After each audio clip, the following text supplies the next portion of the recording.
ஓம் சத்குருவே சரணம். வாத்தியார் மகாராஜுக்கு ஜெய். குருவர்லால கால ரகசிய பதிவேட்டில் பார்க்கக்கூடிய விஷயமானது பார்த்துட்டிங்கன்னா, ஸ்ரீ ராமநவமியோட சில குறிப்புகள்.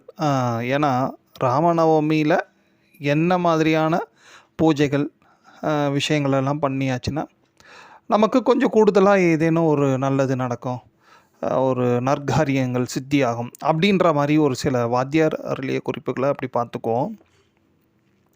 அதன்படி இந்த வாட்டி 26 அன்று 6 அன்றைக்கே ஸ்டார்ட் ஆகிடும். ஏன்னா பகல் ஒரு 11:50 மேலேயே நவமி ஸ்டார்ட் ஆகிடும், வியாழக்கிழமை.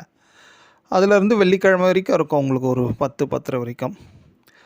அதில் ரொம்ப முக்கியமாக ஹைலைட்டாக பார்த்தாச்சுன்னா அந்த வியாழக்கிழமை மாலையில் ரொம்ப சிறப்பாக இருக்கும். ஏன்னா புனர்பூசமும் ப்ளஸ் நவமியும் சேர்ந்து இருக்கும் குருவாரத்தில். வெள்ளிக்கிழமையும் சிறப்பு தான், அதே மாதிரி புனர்பூசமும் நவமியும் இருக்கும், காலையில் வரைக்கும் இருக்கும். அப்போது பக்கத்தில் இருக்கக்கூடிய கோயில்களில் ராமநவமி எப்பொழுது கொண்டாடுறாங்களோ அப்போவே உங்களால் முடிஞ்ச சின்ன சின்ன கைங்கரியங்கள் பண்ணுறதுக்கு முயற்சி பண்ணலாம். அதில் ரொம்ப முக்கியமாக வாத்தியார் சொன்ன விஷயங்களில் பார்த்துட்டிங்கன்னா, ராமச்சந்திரமூர்த்திக்கு இந்த தாம்பூலம் ரொம்ப பிரியம் அவருக்கு, சுவாமிக்கு அப்படின்றாரு. அந்த தாம்பூலம் எப்படி பண்ணணுன்னா, மகா தாம்பூலம்ன்ட்டு சொல்லுவாங்க. 3 வெத்தலை சுத்தமாக, அந்த 3 வெத்தலையில் கொஞ்சோண்டு நீர் சுண்ணாம்பு, 2 கொட்டைப்பாக்கு, 1 ஏலக்காய், 1 லவங்கம் கூட வச்சுக்கலாம். ப்ளஸ் கொஞ்சோண்டு ஒரு துளி பச்சை கற்பூரம், ஒரு துளி பச்சை கற்பூரம் நீர், அதாவது நீராக இருக்கணும். அந்த பச்சை கற்பூரத்தை நீராக கரைச்சி அது ஒரு துளி அந்த தாம்பூலத்தில் இருக்கணும். வெறும் தாம்பூலமாக நாம் வைக்க முடியாது இல்லையா? அதனால் ஒரு 2 பழமோ சம்திங் உங்களால் என்ன முடியுமோ ஏதேனும் ஒரு கனிகளோடு சேர்த்து ராமச்சந்திரமூர்த்திக்கு வச்சுட்டு நம்ம நியாயமான பிரார்த்தனைகள் ஏதேனும் வைக்கிறோன்னா அது சுவாமி அனுகிரகம் பண்ணுவார் அப்படின்ற ஒரு விஷயத்த சொல்கிறாரு. இந்த மாதிரி இந்த பச்சை கற்பூரம் அந்த தாம்பூலத்தில் ராமருக்கு அவ்வளோ பிரீத்தியான ஒரு விஷயம். ஆனால் கொஞ்சமாக தான் இருக்கணும், ரொம்ப இருக்கக்கூடாது பச்சை கற்பூரம். 1. 2வது ஒரு பெரிய ஒரு முக்கியமான ஒரு விஷயம், முடிஞ்ச அளவுக்கு கைகளால் அரைத்த சந்தனத்தை ராமச்சந்திரமூர்த்திக்கு கொடுப்பதற்கு முயற்சி பண்ணுறது ரொம்ப ரொம்ப விசேஷம் அப்படின்றார் வாத்தியார்.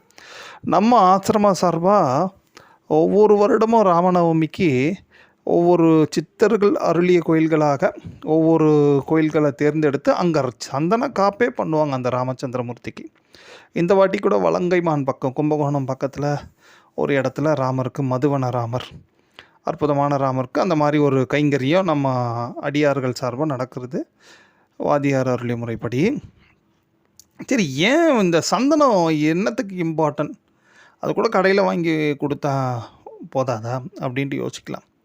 இங்கே ஒரு பெரிய ஒரு சூட்சுமம் ஒன்று உண்டு. இந்த ராமநவமிக்கு இந்த மாதிரி சந்தன காப்பு பண்ணுறதும் ப்ளஸ் பக்கத்தில் அருகாமையில் உள்ள கோயில்களாக இருக்கட்டும், வீட்லேயே ராமச்சந்திரமூர்த்தியோட படமாக இருந்தாலும் அது அரைத்த சந்தனம் வைப்பதனால என்ன ஒரு பலன் அப்படி பார்த்துட்டிங்கன்னா, ஒரு மகரிஷி ஒருத்தர் இருக்கார், அவர் பேர் வந்தன மகரிஷி. அவர் யார் அப்படி பார்த்தாச்சுன்னா, திரேதாயுகம் ஆரம்ப காலத்திலிருந்தே, அதாவது ராமச்சந்திரமூர்த்திக்கு அவதாரம் அதற்கு முன்பிலிருந்தே அவர் ராமநாமத்தை சொல்லியிருந்தாராம். அதாவது ராமர் அவதாரத்துக்கு அப்புறம் தானே இவர் தான் ராமர், அதனால் ராமநாமத்தை சொல்லுவோம், ராம் ராம் சொல்லுவோன்ட்டு இப்படி இருந்தது. பட் ஆனால் இந்த வந்தன மகரிஷின்றவர் ராமரோட அவதாரத்திற்கு முன்பாகவே அவரோட ஞான திருஷ்டியில் உணர்ந்து பல ஆயிரம் ஆண்டுகளாக அவர் ராம மந்திரத்தை சொல்லிகிட்டே இருக்கு. இந்த ஒரு மகா உத்தமமான மகரிஷியாக அவர் இந்த வந்தன மகரிஷி. இவர் என்ன பண்ணியிருக்காருன்னா, ஒரு புராண வைபவத்தில் கௌசல்யை அவங்க தான் ராமச்சந்திரமூர்த்தியோட தாயார் இல்லையா, அந்த அம்பா சுவாமியை, அதாவது ராமரை வயிற்றில் வச்சுட்டு பிரசவ நேரத்தில் இருக்கிற சமயத்துலேயும் இந்த வந்தன மகரிஷி அந்த அறைக்கு அருகாமலே இருந்திருக்கிறாரு. ஏன்னா அவர் தியானத்தில், நாம தியானத்திலே இருந்ததுனால அவரை யாரும் கிளப்பி வெளியே அனுப்ப முடியாத ஒரு சூழ்நிலை, தசரதர்லேருந்து எல்லாருமே. அப்போது வசிஷ்ட மகரிஷி ஏன்னா அந்த தசரதரோட குலகுரு இல்லையா வசிஷ்டர், ஸோ அவர் போச்சு இந்த மாதிரி நீங்கள் பக்கத்தில் போங்கன்னாலும் கேட்காம அவர் தியானத்தில் இருந்ததுனால அவரால் கேட்க முடியல. பட் அப்போ வசிஷ்டர் ஒரு சாபம் மாதிரி ஒன்று கொடுத்துட்றாரு, நீ சந்தன மரத்தில் கிளியாக மாறி ராமநாமத்தை சொல்லிகிட்டே இரு அப்படின்ட்டு. அதாவது அது சாபம்னா சொல்ல முடியாது. அது ஒரு வசிஷ்டர் கொடுத்த ஒரு வரமாவே இந்த வந்தன மகரிஷிக்கு அமைஞ்சுது. அவரு கிளியா மாறி சந்தன மரத்துல இருந்து ராமநாமத்த அதுக்கப்புறமும் தொடர்ந்து சொல்லிகிட்டே இருந்தாராம். ஸோ அப்போ அந்த சந்தன மரத்துல இருந்து ராமநாமத்த சொன்னதுனால, யாரெல்லாம் சந்தனம் அரைத்து ராமச்சந்திரமூர்த்திக்கு வைக்கிறாங்களோ, அதாவது முடிஞ்ச ராமநாமமே, சந்தனத்துக்காக சில மந்திரங்கள்லாம் உண்டு. கூடுதலாக ராமநாமத்தையும் சொல்லி சந்தனம் அரைச்சி இந்த ராமச்சந்திரமூர்த்தி வைக்கிறதுனால இந்த வந்தன மகரிஷியோட ஆசிகள் அங்கே கிடைக்குமா. அதனால தான் கௌசல்யாத்மஜ பிரசாதம் அப்படின்ட்டு சொல்லிட்டு ஒரு மந்திரம் ஒன்று உண்டு. அதை ஒரு துதி மாதிரி, அந்த துதியை சொல்லி அந்த ராமருக்கு சந்தனமாக ராமருக்கு வைக்கிறோம் இல்லையா, சந்தனம் இல்லை சந்தனம் காப்புன்றோம் பாருங்கள், அந்த அந்த மறாவது நாள் கிடைக்குது இல்லையா, நிர்மாலய சந்தனங்கள் சுவாமி மேலே வச்சுட்டு அதுக்கப்புறம் கிடைக்கக்கூடிய அந்த சந்தனத்தை பிரசாதமாக வாங்கிக்கிறவங்களுக்கு பலவிதமான அனுக்கிரகங்கள் உண்டு அப்படின்ற ஒரு விஷயத்தையும் வாத்தியார் இங்கே குறிப்பிட்டு சொல்கிறாரு. அதனால் நம்ம எல்லாராலையும் இங்கே போய் கும்பகோணத்தில் கொடுக்க முடியலனாலும் அங்கங்கே அருகாமையில் இருக்கக்கூடிய இந்த ராமச்சந்திரமூர்த்திக்கு உங்களால் கைகளால் அரைச்ச சந்தனத்தை கொடுக்கறதுக்கு முயற்சி பண்ணுங்க. அது ரொம்ப பெரிய விஷயம். சரி, இதெல்லாம் ராமருக்கு நம்ம செய்யக்கூடிய கைங்கரியங்கள். ஓகே, ஃபஸ்ட்டு இந்த ராம நவமி ஸ்டார்டிங் எப்படி இருக்குது பார்த்தாச்சுன்னா, ஒரு அந்த வியாழக்கிழமை 11:50 அப்போ தான் உங்களுக்கு கிட்டத்தட்ட ராமநவமி ஸ்டார்ட் ஆகுது. அப்போ எப்படி இருக்குது பார்த்துட்டிங்கன்னா, ஒரு அபிஜித் நேரத்தில் அஷ்டமி முடிஞ்சு நவமி தொடங்குது. இந்த அஷ்டமி நவமி அதிமகா விசேஷமான ஒரு திதி சங்கமம். இந்த நேரத்தில் நம்ம சூரிய பூஜையை பண்ணியாச்சுன்னா பிதர்களோட ஒரு நல்ல கனெக்டிவிட்டி, அதாவது ஒரு தொடர்பு ஏற்படும். அதனால் பல காரியங்களை சித்தி ஆகிறதுக்கு வாய்ப்புகள் உண்டு. ஏன்னா பிதர்களோட ஆட்சியும் அவங்களோட வழிகாட்டுதல் நேரடியாக ஒருத்தங்களுக்கு கிடச்சிடுச்சுன்னா அவங்க ஈஸியாக முக்தி மோட்சமே அடைஞ்சிடலான்ட்டு ஒரு விஷயத்தையும் அது இங்கே குறிப்பிட்டு சொல்லுவார். அதன்படி பார்த்துட்டிங்கன்னா கூட பொதுவாகவே இந்த அஷ்டமி நவமிக்கு இந்த மாதிரி சூரிய பூஜை பண்ணுறது பிதர்களோட ஆசிக்கும் பிதர்களோட தொடர்புக்கு வாய்ப்பு உண்டு. பட் இந்த வாட்டி இந்த ராமநவமியே இந்த மாதிரி ஒரு அபிஜித் நேரத்தில் ஸ்டார்ட் ஆகுது பாருங்கள், 11:50 சம்திங். அந்த டைமிங்கில் நாம் என்ன பண்ணலான்னா, சூரிய பூஜையில் இந்த ஆதித்ய தேயம்ன்ட்டு ஒன்று உண்டு. ஏன்னா நிறைய பேர் யோசிப்பீங்க, எல்லோரும் ஆஃபீஸில் இருப்பான், அவன் வேலையில் இருப்பான், அந்த நேரத்தில் எங்கே போய் பூஜை பண்ணுறது, சூரிய பூஜை பண்ணுறது யோசிக்கிறீங்க. அதுக்கு என்ன பண்ணலான்னா, இருந்த இடத்துலையே ஒரு 10 நிமிஷம் அந்த டைமை ஒதுக்கி அந்த நேரத்தில் நீங்கள் எங்கே இருந்தாலும் உங்கள் ஃபோன்லேயே ஆதித்யத்தையும் வரப்போகுது.